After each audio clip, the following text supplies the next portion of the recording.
우리는 아담으로부터 시작된 원죄에 대한 말씀을 들었습니다. 오래전 아담 한 사람이 죄를 지었는데 그 때문에 오늘날 나뿐만 아니라 우리 모든 사람들이 다 죄인이어야만 하는 그런 이유에 대한 말씀을 들었어요. 그 이유는 바로 아담이 모든 인류의 대표자, 즉 언약적 대표성을 지닌 한 사람이었기 때문에 그의 죄가 우리 모두의 죄가 되는 것이었죠. 하지만 하나님께서는 아담 한 사람의 죄로 인해서 당신의 창조하신 이 세상과 사람이 그냥 망가져 있도록 내버려 두시지 않았습니다. 또 다른 언약적 대표성을 지닌 한 사람, 바로 예수 그리스도를 이 땅에 보내주셨습니다. 그래서 우리에게 회복과 구원의 길을 열어주셨어요. 아담 한 사람 때문에 모두가 다 죄인이 되었다면 이제 예수 그리스도 그 한 분으로 인해서 모두가 다 의인이 될 수 있는 길을 우리에게 열어주셨다는 거예요. 바울의 이 로마서의 내용을 읽는, 편지를 읽는 독자들 중에는 분명히 유대인들도 있었어요. 바울은 로마서를 쓰면서 유대인들 또한 이 내용을 읽으면 아마 이런 질문을 할 거야 라고 생각을 했던 것 같아요. 어떤 질문이냐면, 아담이 죄를 짓고 예수 그리스도가 그걸 회복했다고? 그러면 도대체 모세는 무슨 역할을 한 거야? 모세는 우리에게 율법을 주었는데, 우리를 의롭게 하는 율법을 주었는데 왜 그건 언급을 안 하는 거야? 라고 유대인들이 이 질문을 할 거라고 생각을 했던 거예요. 그래서 바울은 이어지는 20절부터 21절까지 이 질문을 상상하면서 거기에 대한 답을 주고 있는 것이 20절, 21절인데요. 20절을 우리 함께 합독하겠습니다. 율법이 들어온 것은 범죄를 더하게 하려 함이라. 네, 여러분, 모세는 율법의 대표자예요. 이스라엘 백성들을 출애굽시키고 나서 하나님께서는 그들에게 모세를 통해 율법을 주셨습니다. 율법은 한마디로 뭐냐면, 여러분, 하나님 백성의 삶의 기준이에요. 하나님 백성이라면 이렇게 살아야 한다라고 하는 원리거든요. 그러면 여러분 생각해 보세요. 이전에는 없던 삶의 기준이 생겼습니다. 그러면 이스라엘 백성들의 삶에 어떤 변화가 있을까요? 율법 이전에는 죄인 줄 모르고 했던 것들이 이제는 죄라고 하니까 하면 안 되는 것들이 생기겠지요. 예를 들어 볼까요? 우리 레위기 19장 9절부터 10절을 보면 이런 말씀이 있어요. 너희가 너희의 땅에서 곡식을 거둘 때에 너는 밭 모퉁이까지 다 거두지 말고 내 떨어진 이삭도 줍지 말며 내 포도원의 열매를 다 따지 말며 내 포도원에 떨어진 열매도 줍지 말고 가난한 사람과 거류민을 위해 내버려 두라. 여러분, 이 법이 있기 전까지는 이삭과 열매는 다 내 거예요. 왜냐하면 내 땅에서 내가 수고하고 내가 거둔 거니까. 비록 그게 땅에 떨어져 있어도 내 땅에 떨어졌으니까 내 거라는 거예요. 그런데 이 레위기 19장 9절 10절의 법이 주어지고 나서는 떨어지면 주스면 안 돼요. 내가 따려고 너무 맛있어 보여서 따려고 했는데 갑자기 땅에 떨어졌어요. 그러면 뭐예요? 주스면 안 되는 거예요. 왜? 이거는 율법에 어긋나니까요.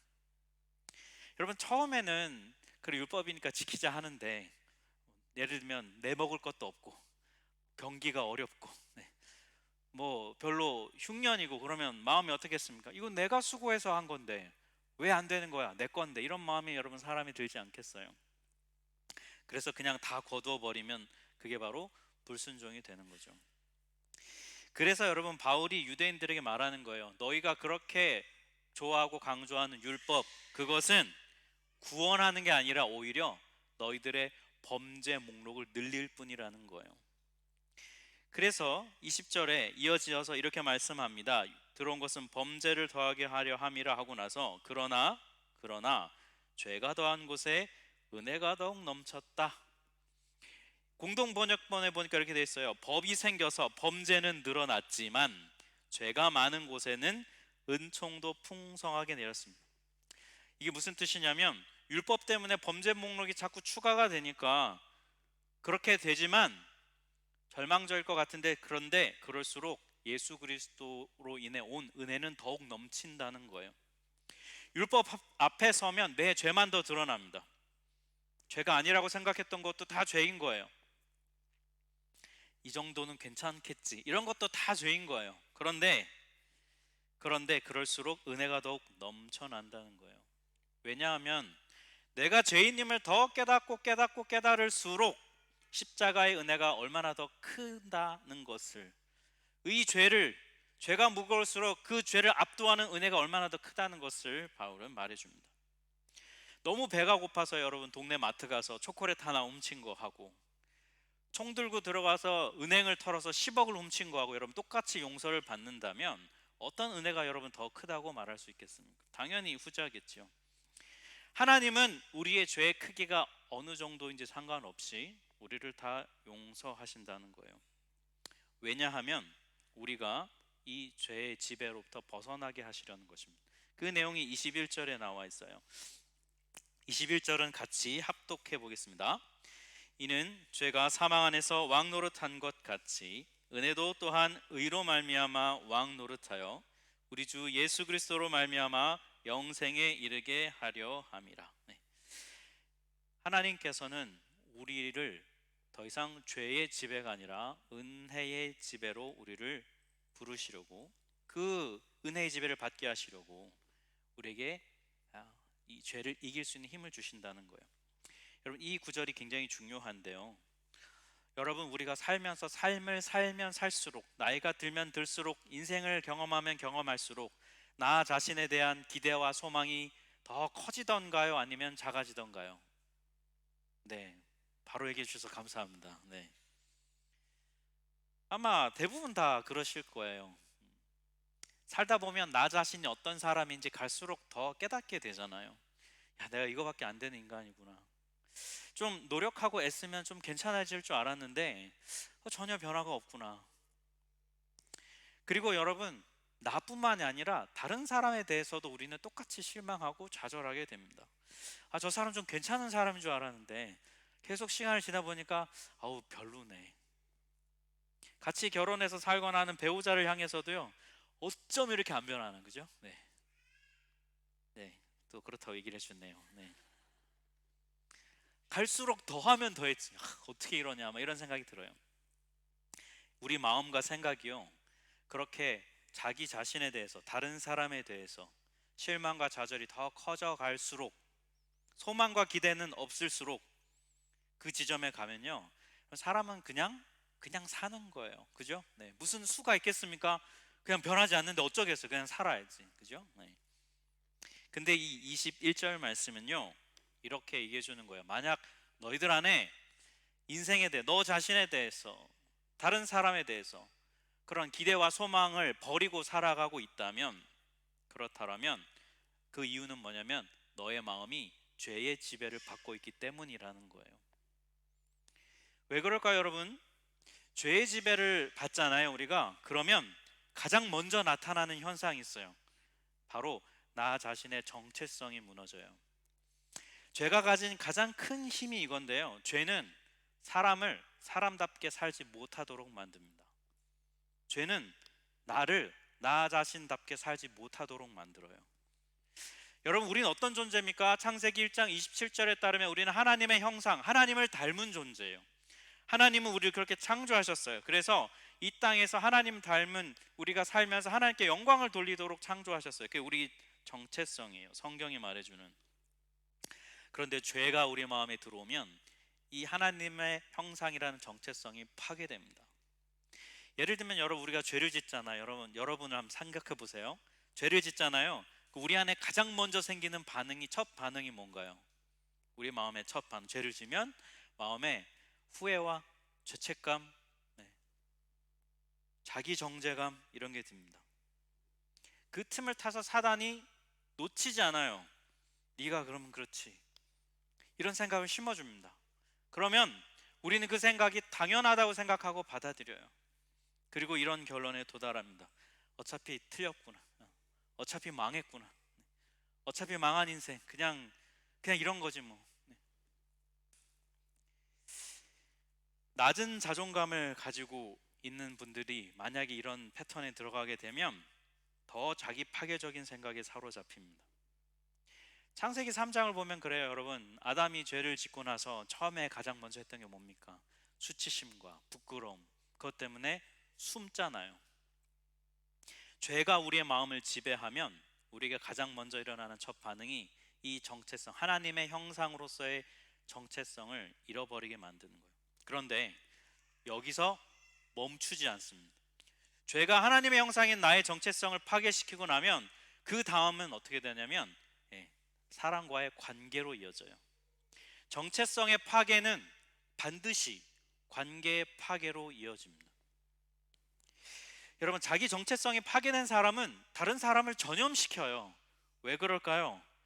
나만 망가질 수 없거든요. 그래서 다른 사람의 정체성도 파괴시키려고 합니다. 그럼 어떻게 됩니까? 정체성이 파괴된 두 사람이 뭐예요? 서로 연합할 수 없게 만드는 거예요. 예전에 제가 일했던 곳에서 같이 일했던 사역자 중에 한 분이 있었는데 자존감이 되게 좀 낮은 분이었어요. 이 자존감이 낮았던 이유는 보니까 제가 앞서 설명드렸던 이 죄로 인한 자기 정체성이 파괴된 부분들이 많이 있었어요. 여러분, 자존감이 낮은 사람이 세상이 좋게 보일 리가 없잖아요. 그래서 남들이 뭔가를 잘하고 뭔가 결과가 괜찮아 보이는데요, 늘 보면 문제점만 지적하는 거예요. 늘 잘못된 거. 왜 그러나 싶었어요. 도대체 왜 저럴까? 그래서 이제 뭐 이런저런 얘기를 하다 이제 서로 이렇게 마음의 얘기를 나누어 보게 됐는데 이해가 좀 됐어요. 왜냐하면 자존감이 낮다 보니까요, 다른 사람이 뭘 잘하잖아요. 그럼 마음이 막 불안하대요. 자기 존재가 막 흔들리는. 아니, 다른 사람이 잘하는데 왜 네 존재가 흔들리냐? 자꾸 비교가 되니까 다른 사람 아무 얘기를 안 해도 스스로 자꾸 너는 왜 저만큼 못하냐? 너는 왜 그 모양이냐? 이런 생각이 자꾸 들려온다는 거예요. 그래서 어떻게든 다른 사람이 잘못한 걸 찾아내서 그거를 깎아내려야 마음이 안정된다는 거예요. 하향평준화. 네. 저것 봐, 저 사람도 저거 잘 못하잖아. 나만 못하는 거 아니었네. 여러분, 이 자기 정체성이 파괴된 사람이 다른 사람 관계가 좋을 수 있겠습니까? 부부 간에도 그럴 수 있고요, 부모와 자녀 간에도 그럴 수 있고요, 회사 동료 간에 그럴 수 있고, 심지어 교회 안에 있는 우리 성도들 간에도 이럴 수 있어요. 나 한 사람이요, 죄의 지배를 받으면 이런 결과가 내 주변에 생겨요. 나와 인격적인 관계를 맺고 있는 사람들에게 이런 일이 생겨요. 이게 바로 여러분, 죄가 우리에게 왕노릇할 때 일어나는 일입니다. 그런데 오늘 말씀은 우리에게 이렇게 얘기해 줍니다. 이제 더 이상 그렇게 살지 않아도 된다는 거예요. 아니, 그렇게 살도록 하나님이 우리를 내버려 두시지 않는다는 거예요. 21절 말씀 세번역본으로 우리 한번 같이 합독하겠습니다. 그것은 죄가 죽음으로 사람을 지배한 것과 같이 은혜가 의를 통하여 사람을 지배하여 우리 주 예수 그리스도로 말미암아 얻는 영원한 생명에 이르게 하려는 것입니다. 네, 은혜가 의를 통하여 우리를 지배하게 하십니다. 여러분, 우리가 더 이상 죄의 지배를 받으며 살지 않아도 돼요. 나는 틀렸어, 나 어차피 망가졌는데 뭐 그냥 계속 이렇게 살다 그냥 끝나겠지, 이런 생각, 이 죄의 지배를 받고 있는 생각을 더 이상 가지지 않아도 돼요. 왜냐하면 예수님께서 십자가에서 죽고 부활하셔서요, 이 죄의 지배를 우리에게 끝내주셨다는 것입니다. 여러분, 할렐루야. 여러분, 이게 얼마나 놀라운 진리인지 몰라요. 여러분, 이 땅에서 여러분, 죄가 가진 제일 큰 힘이 뭡니까? 성경에 따르면 죽음이에요. 그래서 사탄은 어떻게든 예수를 죽이면 된다고 생각했습니다. 그의 뜻대로 십자가 예수를 못 박아 죽었어요. 그래서 자기가 이긴 줄 알았어요. 사탄이 틀렸어요. 왜냐하면 당연히 있어야 할 예수의 무덤에 예수의 시신이 없는 것이죠. 죄는, 이거 뭘 얘기해 줍니까? 이 사실은 죄는 하나님을 이길 수 없다는 것입니다. 죽음도 하나님의 구원을 막을 수 없다는 거예요. 예수님의 십자가의 죽음과 부활은 분명하게 우리한테 말해주는 메시지가 있어요. 팀 켈러 목사님이 이렇게 한 문장으로 요약했습니다. 십자가에서 은혜는 죄를 압도했다, 이렇게 표현했어요. 생명은 죽음을 이겼다. 사랑하는 성도 여러분, 예수님의 십자가의 죽음과 부활을 정말 믿으시나요? 좀 진지하게 정말 잘 생각해보고 그냥 기계적으로 하지 말고, 정말로 예수님의 십자가의 죽음과 부활을 믿으시나요? 정말? 정말로 여러분 믿으시면 그럼 여러분 이걸 믿으셔야 돼요. 나는 죄의 지배에서 벗어난 사람이구나. 이거를 믿는 거예요. 하나님은 은혜의 하나님이세요. 그래서 그 은혜는 십자가의 죽음이라고 하는 예수 그리스도의 의로움을 우리에게 주어 주셨어요. 그러면 하나님은 은혜라는 당신의 하나님 나라의 통치 방식으로 우리를 다스려 주십니다. 그래서 여러분, 죄의 지배를 받던 우리가 이제 은혜의 지배를 마음을 받으면 우리 안에 무슨 일이 일어나냐면 죄의 지배로 인해 망가졌던 우리 자기 정체성이 회복됩니다. 그리고 깨어졌던 관계 안에서의 회복이 일어날 수 있어요. 은혜의 지배를 받으면. 성경이 약속해 주고 있어요. 그러니 사랑하는 성도 여러분, 죄의 지배를 벗어나 은혜의 지배를 받으십시오. 내 안에 있는 죄는 은혜 앞에 이미 패배했다니까요, 여러분. 네. 죄는 이미 패배했어요. 이 진리를 믿으면, 은혜의 지배를 받기를 구하면 나의 마음의 회복이 일어나요. 나를 괴롭히던 자기 정체성에 대한 무너짐, 죄책감에서 벗어나게 됩니다. 끊임없이 생각으로 너는 안 돼, 못할 거야, 네 같은 게 뭘 이라고 하는 이 죄의 지배를 받는 생각에서 벗어날 때 하나님의 은혜로 우리의 자기 정체성이 회복될 것입니다. 이 땅에서 나답게 살 수 있는 길이 우리에게 여러분 놓여져 있어요. 여러분, 늦은 것은 없어요. 이미 우리에게 주어졌습니다. 믿음으로 여러분의 것으로 가지시기를 주님의 이름으로 축복합니다. 이렇게 바울이 5장 20절과 21절을 통해서 죄보다 강한 은혜의 힘에 대해 설명했는데요, 이 내용을 누가 들으면 이런 질문을 할 수도 있다는 거예요. 그래? 어차피 내가 죄를 지을수록 은혜가 더 크다고? 그러면 죄를 더 많이 지면 은혜가 크겠네. 이런 생각을 하는 사람들이 있을 수도 있다는 거예요. 바울이 뭐라고 얘기를 할까요? 우리 6장 1절과 2절의 세 번역본에 보면 이렇게 돼 있어요. 그러면 우리가 무엇이라고 말을 해야겠습니까? 은혜를 더하게 하려고 여전히 죄 가운데 머물러 있어야 하겠습니까? 이렇게 말한 사람이 있다는 거예요. 그런데 바울이 지금 얘기하는 것은 이건 굉장히 복음을 악용하는 그런 태도인데요, 바로 이렇게 대답합니다. 이어지는 6장 2절 세 번역본인데 같이 합독하겠습니다. 그럴 수 없습니다. 우리는 죄는 죽은 사람인데 어떻게 죄 가운데 그대로 살 수 있겠습니까? 죄에 대해 죽었기 때문에 그건 안 된다는 거예요, 바울이. 여러분, 이 내용을 잘 이해하시는 게 중요해요. 지금 로마서를 저희가 보고 있는데 오늘 이제 이 본문이 시작되는 6장 이전에 1장부터 5장까지는 무슨 내용이냐면, 한마디로 압축하면 하나님께서 우리에게 주신 복음 있죠, 우리를 위해서 복음 안에서 이미 무슨 일을 행하셨는가에 대한 설명이에요, 1장부터 5장까지는. 근데 이제 6장부터 8장까지의 내용은 뭐냐면, 이제 하나님께서 이미 이루신 걸 믿는 그 신자 안에 하나님께서 무슨 일을 행하시는가, 무슨 일을 완성해 가시는가, 성취하시는가의 내용이 이제 6장부터 8장까지 이어져요. 그런데 그 핵심에서 예수 그리스도를 믿음으로 의롭다함을 받으면, 그러면 복음이 우리 안에 어떻게 작동되는가를 이제 설명하려는 거예요.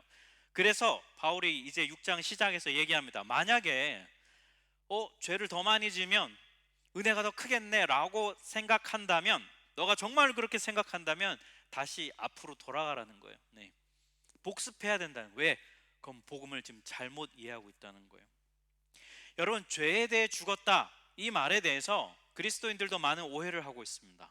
이걸 이렇게 오해하고 있는데요, 첫 번째 오해가 뭐냐면, 죄에 대해 죽었다는 거를 더 이상 내가 죄 짓는 걸 원하지 않는다라고 오해한다는 거예요.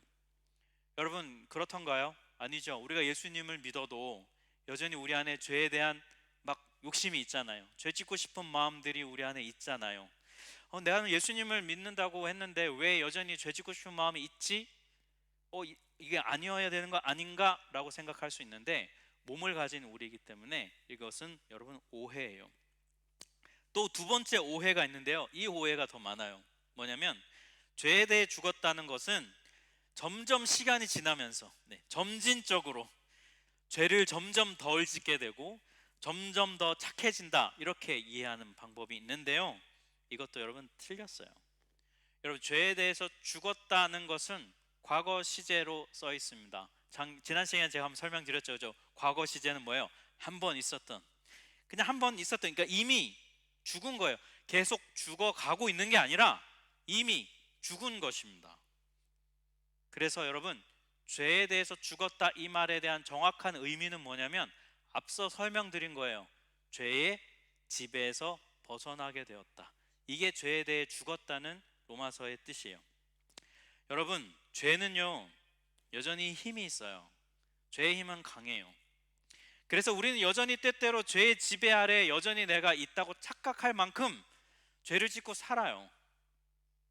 하지만 예수님의 십자가의 죽음과 부활 이후에 죄는 더 이상 우리를 다스리지 못해요. 힘은 있는데요, 여러분, 힘은 있어요. 그런데 우리에 대한 지배권을 잃어버렸다는 거예요. 여러분, 예를 들면 여러분이 학교 때 보면 여러분 그 반에 좀 힘센 애가 있잖아요. 그 힘센 애가 막 애들 괴롭히고 빵 셔틀 뭐 이런 거 시키고 애들 돈 뺏고 뭐 이런 애들이 있을 수 있잖아요. 일진. 근데 어느 날 새 친구가 전화가 왔는데 얘가 그 일진 한 방에 그냥 돌려차기 한 방으로 보낸 거예요. 근데 다행히 이 친구는 너무 착한 친구. 저 같은 목사님 아들 막 이런 착한 친구 막 이래가지고 그 반을 하나님의 나라의 방법으로 통치하는 거예요. 약한 애를 도와주고 돈 못 뺏게 하고. 그랬더니 그러면 여러분 생각해 보세요. 그 전에 일진이었던 애가 힘이 없는 건가요? 아니죠. 걔의 힘은 그대로 있어요. 하지만 뭡니까? 더 강한 힘이, 더 올바른 강한 힘이 와서 다스리면 이전의 힘은 마치 힘이 없는 것처럼 우리에게 보여진다는 것이죠. 딱 이 상태인 거예요, 여러분. 죄는 힘이 있지만 우리를 다스리지 못한다는 거예요. 거기서 벗어날 수 있다는 거예요. 굳이 그 밑에서 걱정하면서 오늘 돈 얼마 뺏길까? 그런 걱정할 필요가 없다는 거예요. 그래서 뭡니까? 우리는 죄에 대해서 저항하고 거부할 수 있다는 거예요. 왜?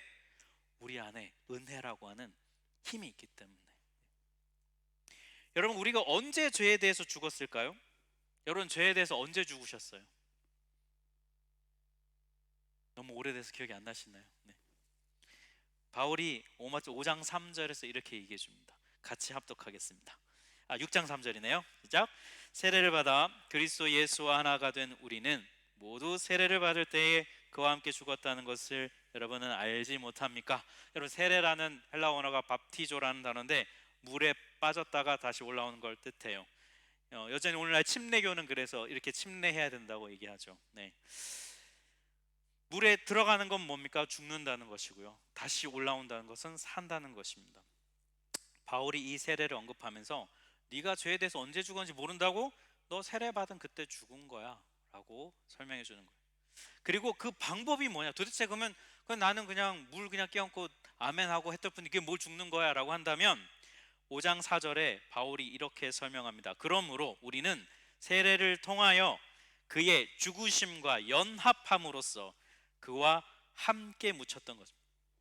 여러분, 제가 지난주일에 설교하면서 우리 신앙에 있어서 정말 중요한 게 뭐라고 말씀드렸습니까? 누구와 연합하는가? 그죠? 내가 옛 아담과 연합하느냐 아니면 새 아담이신 예수와 연합하는가에 따라서 내가 누군지가 결정된다고 했잖아요.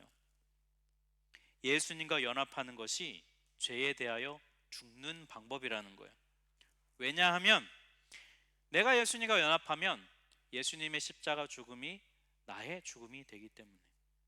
그리고 동시에 죽음뿐만이 아니라 이어지는 5절을 보니까 우리가 그의 죽으심과 같은 죽음을 죽어서 그와 연합하는 사람이 되었으면 우리는 부활에 있어서도 또한 그와 연합하는 사람이 될 것입니다. 예수님과 연합하면요, 죄에 대해서 죽고 의에 대해서 산다. 로마서는 우리에게 그렇게 약속해 주고 있어요. 여러분, 앞으로도 이 내용을 좀 더 심도 있게 우리가 볼 텐데 오늘 우리가 잘 기억하셔야 되는 내용은 이거예요. 그리스도인이 되고자 예수님을 영접해도요, 여전히 죄를 짓는 나를 발견해요. 그러면 우리는 이런 생각합니다. 뭐야, 예수님 믿으면 죄의 지배에서 벗어난다더니 왜 죄를 또 짓는 거야? 내가 열심히 양육받고 열심히 노력해가지고 신앙이 이전보다 좋아지면 점점점 이 죄에서 벗어나는가 보다 라고 이해할 수 있는데요, 그게 틀렸다는 거예요. 여러분, 그게 아니라는 거예요. 우리의 옛사람은 이미 죽었어요. 하나님을 부인하고 자신이 주인 되어 살려고 했던 강팍한 마음을 가진 우리는 이미 죽은 거예요. 실제로 우리는 죄의 집에서 벗어난 것입니다. 그런데 그럼에도 불구하고 우리가 뭘 갖고 있냐면 내가 그 죄를 원하는 마음, 그 죄를 좋아하는 마음, 죄를 사랑하는 마음, 죄에 대한 미련이 여전히 내 안에 있는 거예요. 그래서 자기가 죄에서 벗어난 줄도 모르고 죄의 지배가 끝났는데도 불구하고 어쩔 수 없이 죄의 지배를 받아야 된다고 생각하며 살아가는 그리스도인들이 있어요. 죄의 지배에서 벗어났다는 걸 알지만 죄가 주는 달콤한 유혹 때문에 계속 죄의 지배를 원하는 삶으로 나가는 사람들도 있어요. 여러분, 예를 들면 이런 거예요. 마치 열정적으로 막 연애를 했어요. 그러다가 헤어졌어요. 관계가 완전히 끝났습니다. 그리고 새로운 사람을 만났어요. 그리고 결혼을 했어요. 행복하게 잘 살고 있어요. 근데 어느 날 인스타를 하다 보니 옛 연인의 인스타를 보게 됐네. 근데 갑자기 그리움이 몰려오는 거예요. 얼굴도 한번 보고 싶고 한번 만나고 싶고, 그래서 연락을 합니다. 잘 지내? 말하면서. 그래가지고 뭐 만나게 됐어요. 마음도 나누고 막. 여러분, 만약에 여러분의 가족이, 여러분의 다른 정말 사랑하는 누군가가 그렇게 하고 있다면 여러분 뭐라고 얘기하시겠어요? 잘한다. 너무 영화 같다. 진짜 나는 왜 없지? 막 이러면서 찾으시겠어요? 정신 차려라. 뭐 하는 짓이냐? 정신 차려라 라고 얘기할 거 아니에요. 그죠? 예수님을 영접한 우리는 예수님과 결혼한 사이라고 성경은 얘기하잖아요. 그런 우리가 이미 관계가 끝났는데도 불구하고 자꾸 미련을 가지고 연락하는 거, 그게 우리가 그리스도인이 죄 짓는 거예요. 여러분, 어쩔 수 없다고 자꾸 여러분 핑계 대지 마세요. 네. 여러분, 우리 힘으로 죄를 이길 수는 없습니다. 죄의 힘이 얼마나 강해요. 그죠? 하지만 우리 안에 뭐가 있습니까? 하나님의 은혜가 있는 거예요. 은혜. 네. 여러분, 우리가 이 자리에 나와서 예배하고요, 여러분, 제가 계속 수요기도에 나와서 기도하라고 하고 제발 성경 좀 읽으라고 양육받으라고 하는 이유는 이 은혜의 지배를 받고자 마음을 더 드리라는 거예요. 저절로 가만히 있으면 은혜의 다스림 받지 못해요. 여러분, 우리 마음을 자꾸 은혜에 내어 드려야 합니다. 그래야 은혜가 나를 다스려야 죄의 유혹이 와도, 죄에 대한 미련이 있어도 우리 죄를 압도하는 십자가의 부활의 능력이 있는 은혜의 힘이 죄의 유혹을 압도하는 거예요. 그거 없으면 우리는 죄를 이길 수 없어요.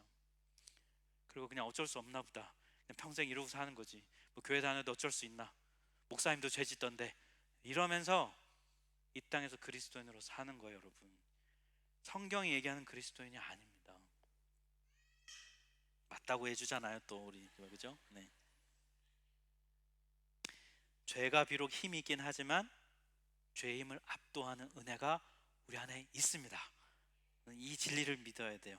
이걸 갈망하기만 한다면 여러분, 죄의 지배에서 벗어날 수 있어요. 오늘 그 6장 7절에 이렇게 선포합니다. 합독하겠습니다. 죽은 사람은 이미 죄의 세력에서 해방되었습니다. 네, 이미 해방됐어요. 사랑하는 성도 여러분, 예수를 믿고 예수를 주로 고백하며 살겠다고 고백한 여러분, 죄는 더 이상 우리한테 어울리는 옷이 아니에요. 네. 그는 이미 지나간 거예요. 한 시대간. 내가 죄의 지배에서 벗어난 줄도 모르고 그냥 점진적으로 좋아지나 보다, 그런 생각 갖고 있었다면 오늘 이후로 그 생각 버리십시오. 죄에 대한 미련을 여전히 갖고 있어서 정말 자꾸 거기를 찾아가고 있다면 여러분, 은혜의 지배에 마음을 내어 드리세요. 은혜를 구합시다. 주님은 은혜로 우리를 다스려 주십니다. 죄의 지배로부터 벗어나게 하시려고 우리에게 은혜라는 놀라운 선물을 주셨어요. 이 은혜의 지배를 받음으로 죄의 지배로부터 벗어났음을 깨닫고 은혜의 지배를 받는 여러분 되시기를 주님의 이름으로 축복합니다.